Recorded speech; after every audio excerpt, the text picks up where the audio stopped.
Welcome to another episode of Let's Talk About It Over Cocktails with Carly. I am your host, Miss Carly, baby. Of course, as you can see, we are in the kitchen. I am with my girl, okay, my ace, my boo, Miss Funky Flair Boutique, Miss Keisha Denise. Hey, girl, hey. Miss Hey Girl, hey. Hey, girl, hey. Girl. Hold on one second. Hey, I'm actually recording right now. Can I call you back? Okay. Sorry, guys. Anyway, so. And we should keep that. Okay, and we're gonna keep it, okay? So we are here tonight in the kitchen cooking. We have a whole audience. The friends are over. We are having a good time. We're gonna make some floral arrangements. We're gonna have some cocktails, and we are gonna talk some stuff. We're gonna talk about some of the items that's going on and trending on social media and what we're dealing with in real life, right? So, Miss Keisha. Yes, girl. I'm so happy you can came today, honey girl, because we got to catch You know up. I love you. I know, girl. It's always a time when we link It is up. always a time, Always okay? a time. And if you guys have not seen Keisha dancing, you guys have to, okay? So definitely check her out at funkyflairboutique.com, okay? Or on Instagram. But we'll cover all that stuff towards the end. But so, in all, you've been doing a little traveling. I have. Okay. I have. So, how was your last traveling adventures? Airport. What are we seeing? Are we flowing well? Are we seeing bonnets? Are Girl, we? you What are we know- doing? Are people behaving? What are we doing? Girl, you know I done spotted some bonnets. So I actually just came. I just came back from Vegas. Yes. Like literally did a turnaround trip. Was in Vegas for 10 days and had okay, a great 10 time. hours. 10 hours. Yes. Yes. Thank you. 10 hours. I'm still sleepy for 10 hours. And when I was coming back, I was like, let me just for shits and giggles. Yeah. Let me see how many bonnets I can count. Oh. And I counted 16. And 16. 1-6. And Uh-huh. yes, That's live terrible. audience. They mouths dropped. Yes, I know. I counted 16 bonnets, and that's a problem. Yeah. So in the topic, one of the topics that's trending now is black fatigue. Yes. Yes. In the topic of black fatigue, that exhausts me.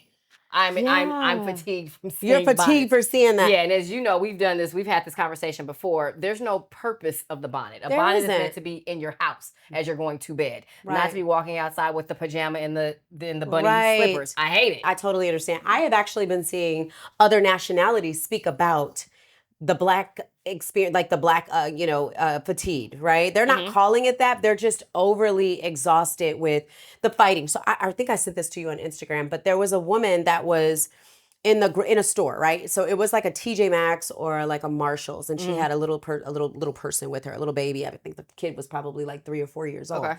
Well, they actually picked up something in the store and they were walking around with it. Well, as they were actually leaving the store, the mom didn't take it away from him. The little baby was walking out the store with the product, with the merchandise. They were stealing? So they were stealing. Okay. So stealing.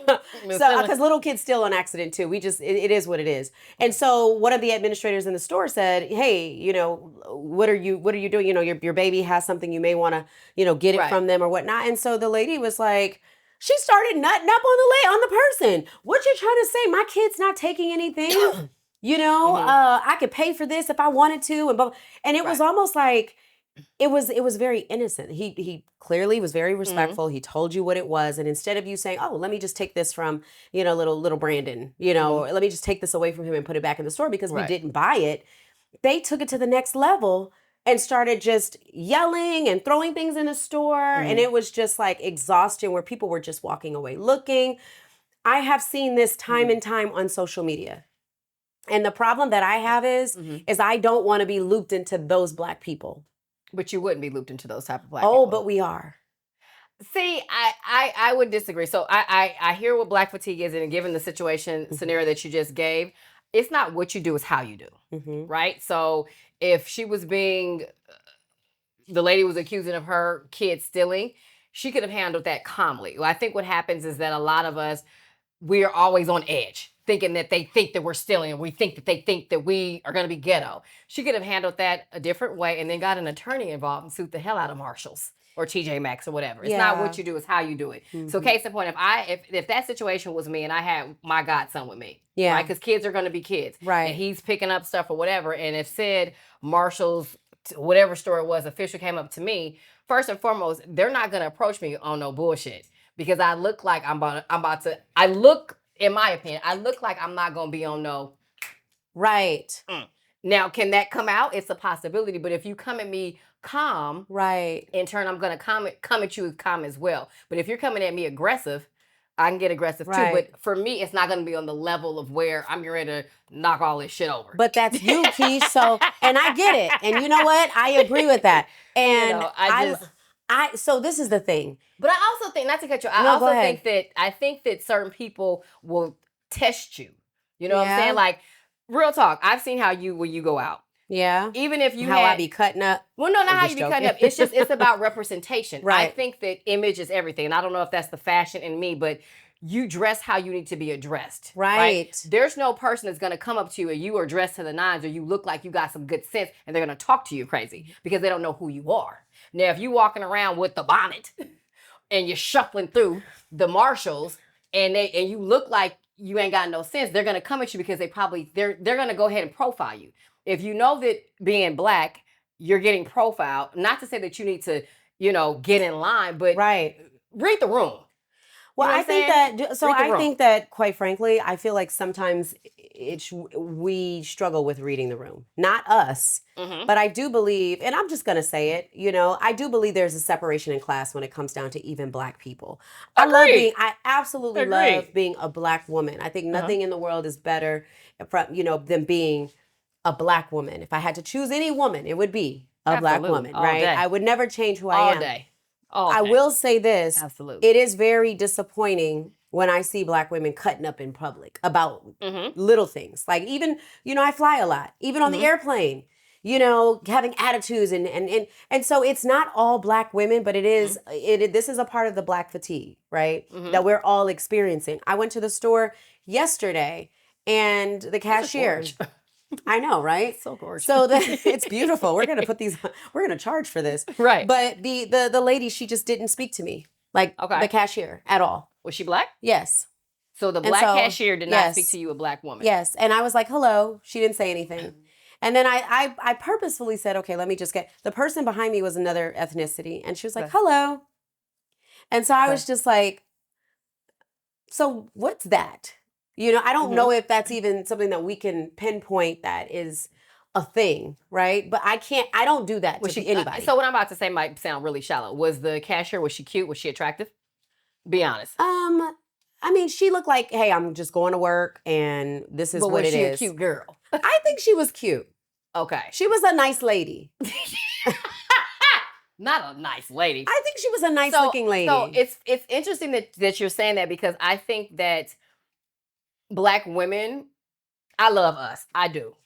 But I think that what happens is that when other Black women don't speak to each other, it has nothing to do with you. Yeah. It has a lot to do with them. They've got their own insecurities. They probably are feeling away. And we all got to work. Right. Life be life for everybody. It's just who they are as people. All Black women are not like that. Because even when me and you met, the first time that you came into my store, I was like, hey, girl. Yeah. And then because you've gotten to see, some people might think, oh, she's just doing that because she has a store. No, you're around me in real life. And I'm like that with everybody. Yeah. Like even your guests that just walked out, I was like, hey, girl, let me put some But you're not of that class, though. Right. Of people that do that. But so we can't group all Black women or Black people to think that we're all nasty or we're not all friendly, because we are friendly, right? And so that's what I'm saying. That's kind of like the issue that I'm having is I don't want us all to be looped into that because we're not all that way. But with the Black fatigue, we do it to each other though. Now, come on, don't get me started now.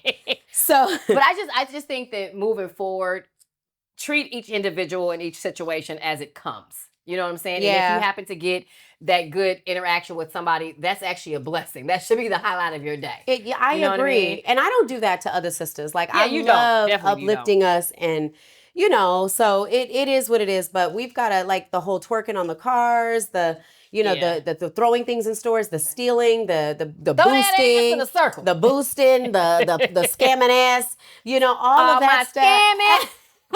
Yo, that's my jam.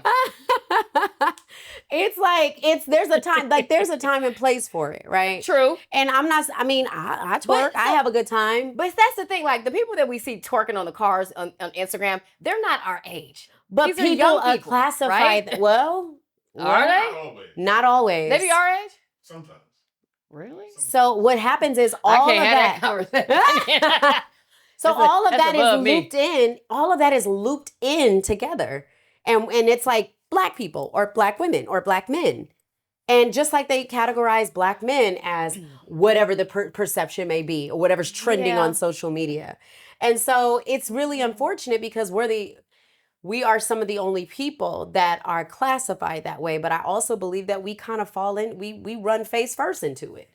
So the question is how, okay. Go ahead. So the question is really like, how as people of color do we work to necessarily, I don't want to say change the narrative because you can't change a person's perception. Right. But how do we work to be the best version of ourselves privately and so that it projects publicly? Well, you just said it yourself, like work on yourself privately. And like how we're having this conversation now, you've got guests over, we're having these conversations, right? So for me, when I go home, I'm gonna get in the chat, hey girl, have you ever heard about black fatigue? And it's a discussion, right? And then hopefully those discussions will lead on to other threads and things like that. It's just a conversation and just working on yourself individually. You know what I'm saying? Because when you look in the mirror, keeping it a buck, you have to realize who you are. Right. Right? When you look in the mirror, you know what you see and you can change what you want to see. Right. I would agree with that. You know what I mean? So I agree with the black fatigue. So what I will say on the closing of the black fatigue, I think that there is a difference between black people, black Americans, niggas. I hate to say it. Do you identify with being black, African American, or black or African American? I'm black. Okay, I'm black too, but I mean politically correct. Okay, so I'll tell you this. I was on Instagram. And I saw, this is so pretty. It is. And I saw something that said, yes, Miss Keisha. These are for you, friend. And I mean, this is absolutely beautiful, you guys. I'm sorry. I love flowers. And so I'm just like, this is so beautiful. But I think I'm okay with people calling me African American because I am a descendant based off of what Ancestry says. Okay. So you've actually done the... Yes, I've done the Ancestry. I've joined the cult of Ancestry. Okay. And so I'm okay with being called African American. Okay. When somebody says black, I just feel like it's like one of those signs that you see that's like, not for whites, not for black, or only for whites, only for blacks. And I'm like, wait a minute, how did I just teleport back into this space? I've never been in. So when I hear blacks, like, I'm just like, oh gosh, like Donald Trump there was a press conference and somebody said, the blacks. So what do you think about the blacks? Did the blacks vote? I'm like, wait a minute, how did we get to 1960? Like, what are we, what is this? And so I was just like, I actually would appreciate, being called African American. Okay. But that's me. Okay. So I love the fact that you actually take the time to do the entire ancestry thing. Yeah. Because I ain't doing it. I'm not. It's exciting. I'm black. And so for me, it doesn't bother me. Okay. Right? Because I know who I am as a person. So like if Donnie is doing a press conference and saying the blacks like how he loves to do, I'm okay with that. No, he goes blacks. The blacks. You're like, with so much emphasis. That doesn't bother me. It doesn't. Yeah. Yeah. If somebody says, oh, the black girl or the African American girl, I know who they talking to. Right. Right. Now it's a different thing if they come at me with something else. That black. Yeah. Right. Then that's when I might have to step out of character. But honestly, even if they step out of character, the name calling, like, how old are we? You know what I'm saying? Like, I kind of feel that way too. Like, some people get so offended. Like, if there's a Caucasian person and they call you Nigger, put the on it with the hard R. Like, if they said that to me, I would laugh. I probably would giggle. I would be. I mean, I'm gonna be honest. You would giggle. I would not laugh at all. I would look at that. Well, it's not a laughing matter, right? But for me, it's like they do that to try to get trigger. Right, it's a trigger. Yeah. That's not going to trigger me. It doesn't trigger me either. It's not going to trigger me. I would probably because you want me to act it out. Yeah, I would probably want me to get arrested, and I had too much to lose. When you got stuff to lose, you move differently. Yeah, yeah. And I got. It doesn't mean that you jump. Yeah. Just because I'm not fazed by it does not mean that you can ever. Yeah. Facts. But so the thing. So the thing about it is, when they say those things, right? It is to trigger you. So if you don't give them a response, and then they be missing half their teeth anyway. So I'll be like, she's really. For me, it kind of goes side missing. Stop talking to me. Well, with that side tooth thing, we'll have to talk about that because we got to find out what's going on with that situation. But it's facts. I just feel like people will say, I'm sorry, we petty. We're petty. I really feel like it is a thing where people do things and say things for triggered moments. But I don't know. So let's fade. Everybody messed up. Everybody has their thing. I just, I'm going to say this. I really hate the fact that like race and color is such a conversation, a topic nowadays. Like, it's so frustrating. It's like, I never had to, just growing up in LA, like we never had to be so reminded right of the color of our skin. I mean, so right. Keisha and I are both from LA, if you guys don't know, for our new viewers. But it's just kind of like, come on, why do we have to be every single day? It's the black vote. It's the black fatigue. It's the twerking on the cars. It's the black vote. It's just like, we all look the same under our skin. Yeah, I think that we probably feel it more because we are in the South. Again, like you said. You think that's it? Absolutely. I think that because, again, like you said, we grew up in California. We grew up in LA, which is very diverse. Very much. I went to school with black kids, white kids, Latino kids, Asian kids, the gamut. And so Same did you, here, yeah. Right? But when we came to Atlanta, my first episode of racism didn't happen until I got here. Right? So, but I have respect for it in the South because they letting you know what it is in your face. Whereas when you think about it, when we go back to LA, it's very, oh, hey. It's very camouflaged. Yeah. So you don't really know if you know what I mean? You just really don't know. Really Whereas in the South, it's like, I don't like you because you black. And how are you living in this neighborhood? So I have more, not that it's a good thing. I just have more respect for it because you let me know that you don't fool me because I am black. So I haven't had, and I can understand that. I haven't had any like direct racist issues, like being a black woman in Atlanta. Okay. I haven't had that. So that's not my experience. Although I've had moments where I felt like, wait, what was that? That kind of felt a little different, but I didn't run with it because I just it didn't feel that way. But so just shifting gears, how are you enjoying your cocktail? Have you had some? I had. Look, girl, you tend to your drink, ma'am. So we are actually cocktailing in our coupe. These are some vintage coupe glasses, guys. So I hope you enjoy them. And they are from, I want to say 1935. Are they really? Yes, they're vintage. Oh, for mommy? All for you. No. Mommy? Oh. No. I got these. Y'all, I met her mommy. I was over here about, was that a month ago? No, like a few weeks ago. 3 weeks ago. Was it 3 weeks ago? Oh, God, time is flying. I know. I was over here 3 weeks ago. Her mama and her are two peas in a pod. I walked in here. I said, hi, Carly's mommy. So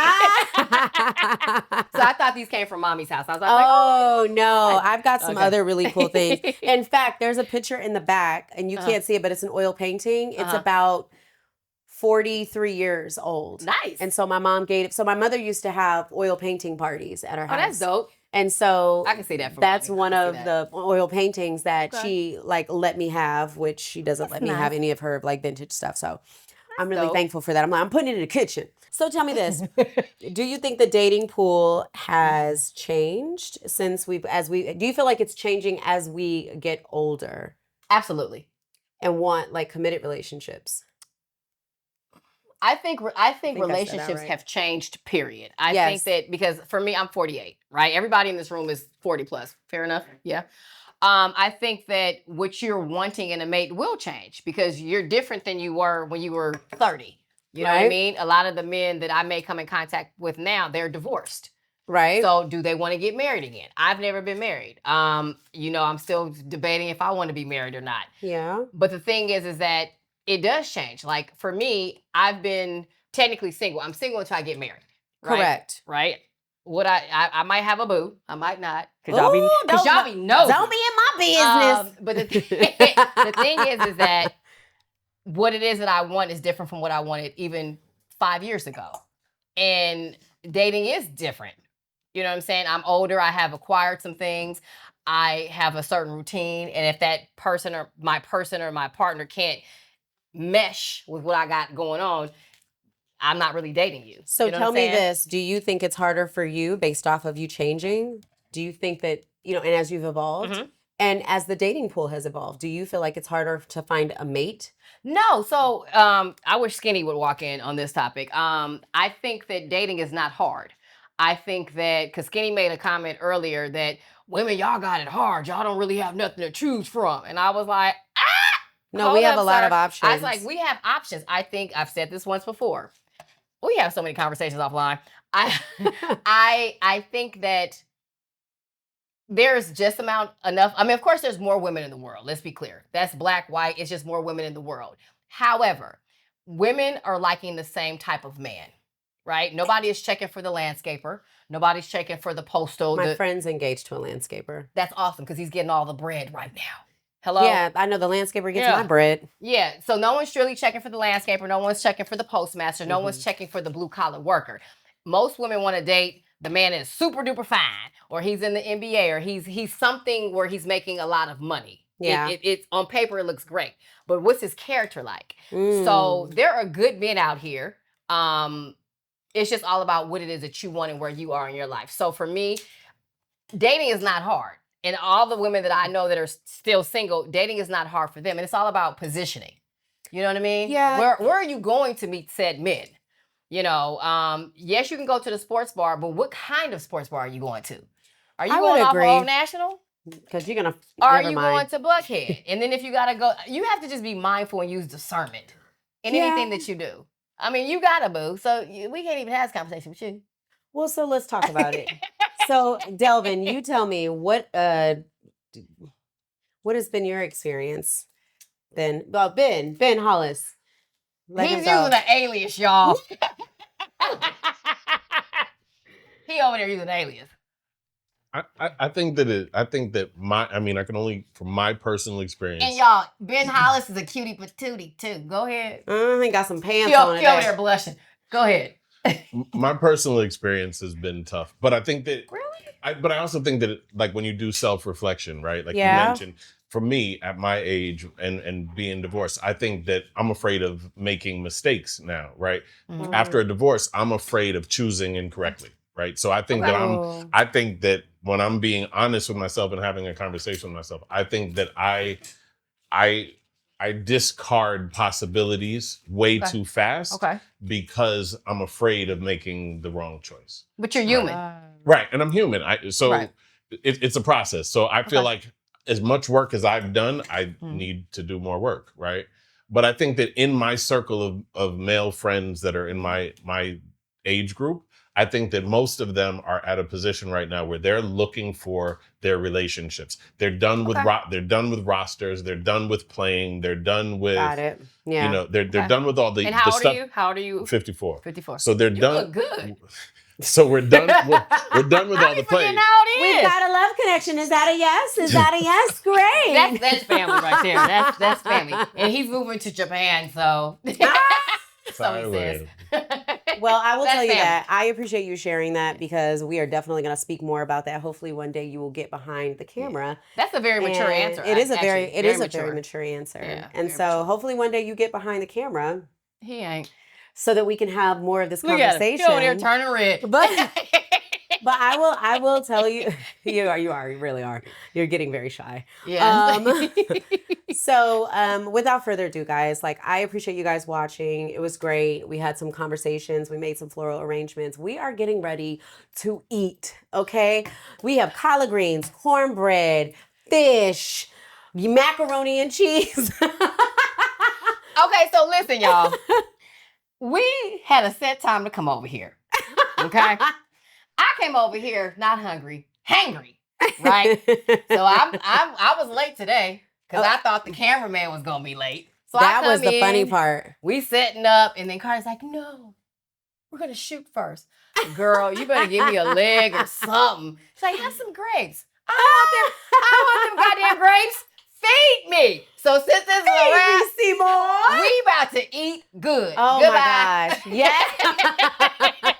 Thank you so much for watching. Make sure you guys subscribe, like. You can find me on the show page at Let's Talk Over Cocktails on Instagram, my personal page, which is Cocktails with Carly _. And of course, you can find Keisha at funkyflairboutique.com and at funkyflairboutique on Instagram. Yes. I'm about to eat. I don't know what she's talking about. I'm about to go. Thanks for watching, you guys. Bye. Let's talk about it. How you cocktails with Carly. That's how you feel. Let's talk about it. How you cocktails with Carly. Tell them why you mad. Let's talk about it. Tell them how you feel. Let's talk about it. Tell them why you stressed. Tell them why you mad. Tell them why you happy. Tell them why you blessed. Tell them why you blessed. Tell them why you blessed. Tell them how you